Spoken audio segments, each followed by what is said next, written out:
மிக முக்கியமான ஒரு விஷயத்த சொல்றேன், நல்லா கேட்டுக்கோங்க. மிக முக்கியமான விஷயம், வாழ்க்கை பிறப்புங்கிற ஒரு கோட்ல ஆரம்பிக்குதா இல்லையா? அந்த பிறப்புங்கிற கோட்ல ஆரம்பிச்ச மாதிரியே மறுபடியும் மரணம்ங்கிற அதே கோட்ல வந்து முடியும்.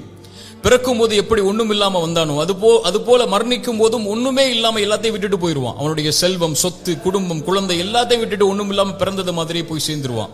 அப்ப எதுக்கு இந்த வாழ்க்கை, எதுக்கு இவ்வளவு பெரிய போராட்டம்னு கேட்கக்கூடியவங்களுக்கு இறை தூதர் இந்த 3 செயல்களை நீங்க உலகத்துல வாழும் போதே விதை போடுங்கன்னு சொன்னாங்க. அது பின்னால நீங்க அறுவடை செய்வீங்க, நீங்க மரணிச்சதற்கு பிறகும் உயிரோட வாழ்வீங்க, அதன் காரணமான்னு சொன்னாங்க.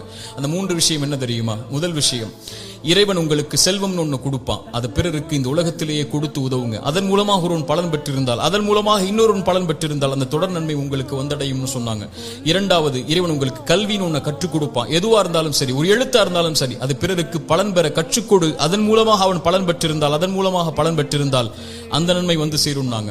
மூன்றாவது, இறைவன் உங்களுக்கு குழந்தை ஒன்று கொடுப்பான். கணவன் மனைவி நோக்கமே அதுதான். அந்த குழந்தையை நல்ல முறையில் வளர்த்தெடுத்து அந்த குழந்தை உங்களுக்காக பிரார்த்தனை செய்யும் அளவிற்கு நீங்கள் வளர்த்திருந்தால் அந்த குழந்தை செய்யக்கூடிய பிரார்த்தனைன்னு சொன்னாங்க. அப்படி நல்ல குழந்தைகளை இந்த பூமியில் இருந்து மரணிப்பதற்கு முன்னதாக வளர்த்தெடுப்பதுன்னு சொன்னாங்க. இந்த 3 விஷயத்தை யார் இந்த பூமியில் மரணிப்பதற்கு முன்னதாகவே உலகத்தில் விதை போடுவாரோ அவர் மரணித்ததற்கு பிறகும் அதை அறுவடை செய்து கொண்டு இந்த உலகத்தில் உயிர் வாழ்ந்து கொண்டே இருப்பார், இந்த உலகம் அழியும் வரைன்னு சொன்னாங்க.